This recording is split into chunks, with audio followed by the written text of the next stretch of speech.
आप पढ़ भी रहे हैं मेरा ख्याल है। हमारा नहीं, कुछ का है। कुछ का है, लाइट ऑफ नहीं कर सकते, लाइट ऑफ कर दें, ठीक है। ये जी, सो बेसिकली फाइनेंशियल एक्यूमेन ये आपको होना चाहिए, ठीक है। क्यों होना चाहिए? इसलिए कि अकाउंट्स के बंदों को कुछ समझाना हो जब टेक्निकल लोगों ने, तो उनको तरीका ही नहीं आता, क्योंकि अकाउंट्स की लैंग्वेज फ़र्क है ना। वो IRR ROI और इस किस्म की चीज़ें ले आएंगे, प्रॉफिट लॉस ये वो।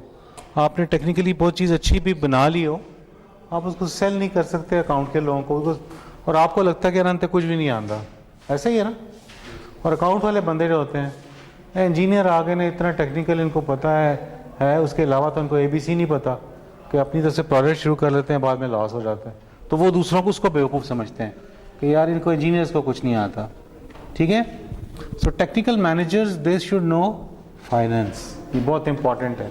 And finance people should also know the technical things, क्योंकि उनको भी समझ आनी चाहिए कि जो इंजीनियर कह रहा है उसकी क्या लॉजिक है बिहाइंड ना। तो जब तक ये सिंक्रोनाइजेशन नहीं होगी उस वक्त तक काम नहीं करेगा, ठीक है। उसके साथ साथ बिजनेसेस में आपके स्टेक होल्डर्स जितने भी हैं और आपकी जो अकाउंटिंग है, that is an important thing.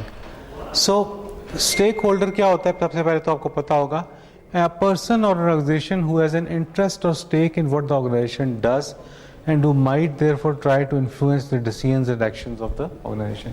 आपके स्टेक होल्डर्स वो होते हैं। स्टेक देखिए, कंपनी है ना, इसके एक डिफरेंट चीज़ें हैं, external stakeholder, internal stakeholder. Stakeholder जो लोग उस कंपनी के ऑपरेशन से अफेक्ट होते हैं। आप कहीं भी जॉब कर रहे हैं तो आपके इवन बच्चे फैमिली स्टेक होल्डर है, क्योंकि आपकी तनख्वाह से उसकी फ़ीस जा रही है। तो एक दिन उनकी तनख्वाह ऑफ हो जाती है या नहीं मिलती, तो एक महीना, तो अफेक्ट कौन होगा? फैमिली। तो फैमिली भी स्टेक होल्डर हो गई ना ब्रॉडर टर्म्स में। सो इंटरनल में आपके एम्प्लॉयज़ होते हैं, आपके मैनेजर्स होते हैं, ओनर ऑफ द कंपनी होता है, ये स्टेक होल्डर्स हैं जो कि अफेक्ट होते हैं बिजनेस में। एक्सटर्नल्स में स्टेक होल्डर में सप्लायर्स हैं।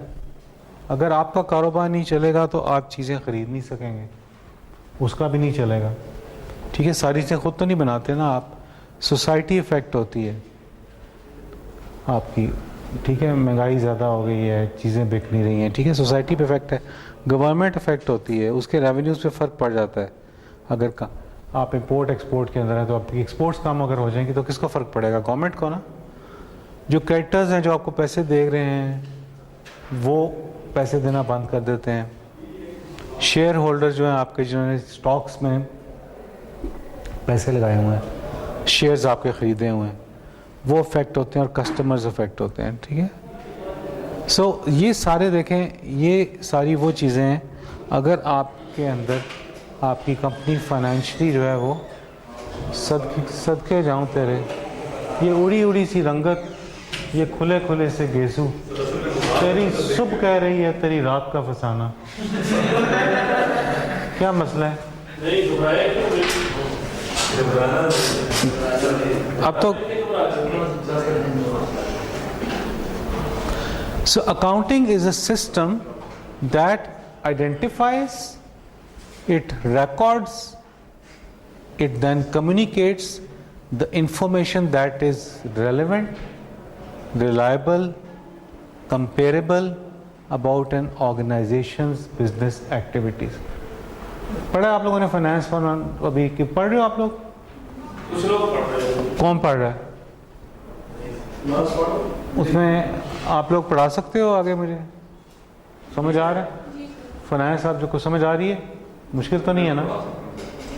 पढ़ा सकते हैं। जहाँ मैं फंस जाऊँ बता दें आप। सो अकाउंटिंग, इससे अच्छी डेफिनेशन मुझे नहीं मिली थी। Accounting is a system that identifies, records, communicates. Record keeping आ गई, आइडेंटिफिकेशन आ गई, कम्युनिकेशन आ गई, और रेलेवेंट होनी चाहिए, रिलायबल, कंपेरेबल हो सके about an organization's business activities. So identifying business activities, आप किस जगह क्या बिजनेस कर रहे हैं, ये जो मैं बात कर रहा था कि बिजनेस में फाइनेंस के लोगों को अपने बिजनेस की एक्टिविटीज़ का पता होना चाहिए कि हम काम क्या करते हैं। ये नहीं कि खाली किताबें निकाल के इसमें अकाउंटिंग करते रहो। पता तो होना चाहिए ना प्रोडक्ट कौन सी बेच रहे हो, आपकी प्रोडक्ट है क्या, ये इन्फॉर्मेशन चाहिए। प्रोडक्ट का भी पता होना चाहिए, उसकी मैन्युफैक्चरिंग का भी पता होना चाहिए, उसकी सारी इन्वेंट्री प्लानिंग वगैरह में भी हिस्सा होना चाहिए, उनका प्रोक्योरमेंट में होना चाहिए। और उसके अलावा सिर्फ ये जो सेल्स है उसका भी बहुत बड़ा पार्ट है उनका बिजनेस डेवलपमेंट, ये सब चीज़ें पता होगी। Yes, then recording business activities, ये इंपॉर्टेंट है। रिकॉर्ड कीपिंग, आपका एक बंदा ट्रांसफ़र होकर चला जाता है और पीछे रिकॉर्ड ही कोई नहीं है तो क्या होगा। So everything has to be, ये नंबर्स हैं। देखिए सालों साल, 10 साल 20 साल जो कंपनियां पुरानी हैं उनकी जब से बनी है उनकी अकाउंटिंग स्टेटमेंट्स जो बनती हैं, बैलेंस शीट्स जो होती हैं, ठीक है, प्रॉफिट लॉस स्टेटमेंट्स बनती हैं, ठीक है, उनकी एक हर साल एक किताब शाया होती है जो हर उसमें एक चीज़। तो आज अगर उसकी से आप मांगेंगे तो जब से कंपनी स्टार्ट हुई है उसकी आपको मिल जाएंगी, ठीक है। एनुअल रिपोर्ट्स की फॉर्म के अंदर उसके अंदर ही सब कुछ होता है। तो communicating business activities, now communication is also important across the organisation जब आप कोई बिजनेस कर रहे होते हैं। सो अकाउंटिंग का प्रोसेस क्या होता है? Accounting is collection of raw data या बिजनेस ट्रांजैक्शंस हम कहते हैं। सो सेल्स इनवॉइसेस हैं जो सेल की, वेंडर इनवॉइसेस और स्टेटमेंट्स हैं, चेक्स हैं, गुड्स इशुएंस वाउचर्स होते हैं, गुड्स रिसीव्ड नोट्स होते हैं आपके पास, ये वर्ड्स हम यूज़ करते हैं।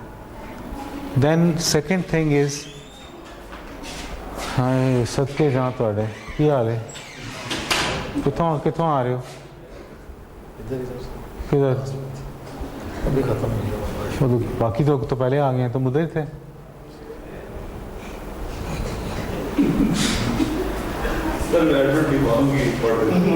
एडवर्ड डी बोनो की रिकॉर्डिंग ऑफ डेटा, यार सॉरी एनर्जी का मैं सिर्फ रास्ता बोल रहा हूँ रोज़ आया।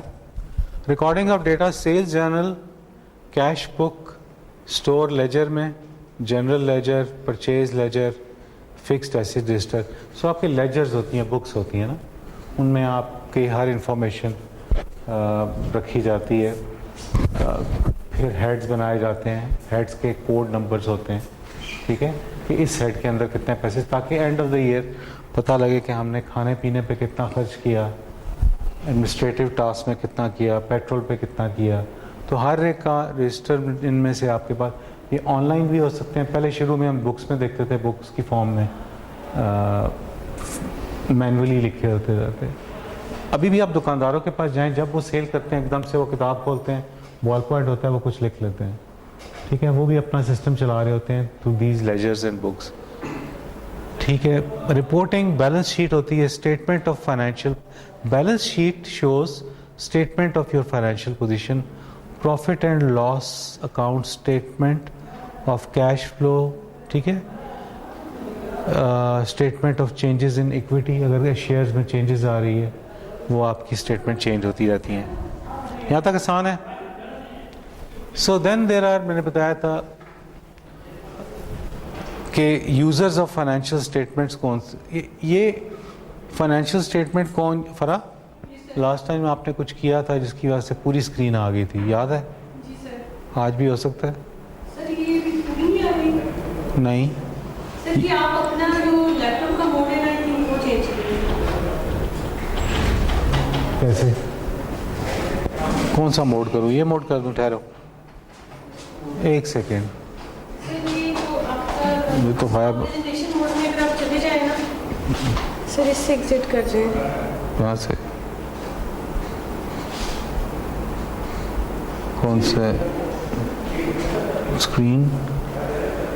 नहीं, पहले भी तुक्के से ही हुआ था आपसे, मुझे याद है। पहले रास्ते पे मुझे पता है, याद है, मुझे पता है, एकदम बटन शटन दबाते हुए सही हो गया था। सर वो जो मैं डबल करना चाह रही थी ना, मुझे भी सिखा दें यार, नेक्स्ट टाइम मैं भी कर लूँ। इंग्लिश में नज़र आपकी सर मैं लाइट ऑन कर। कितनी नज़र वीक है आपकी? हाँ, उम्र के साथ हो जाता है। सर मुझे भी नहीं नज़र आता। मुझे तो कभी कभी अपना घर नज़र नहीं आता, मैं किसी और घर चला जाता हूँ। फिर उसके बाद क्या होता है? ये एक और बीमारी है, उसका इलाज फिर वही करते हैं जिनके घर जाता हूँ गलती से। बहुत ज़रूरी वेलकम होती है मुझे।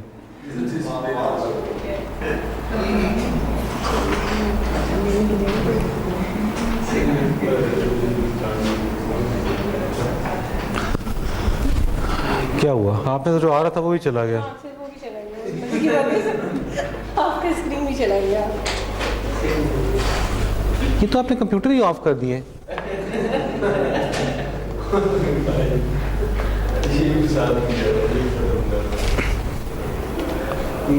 कसम से कंप्यूटर ही ऑफ करा दिए। मैंने तो उसको एक फंक्शन प्रेस किया था।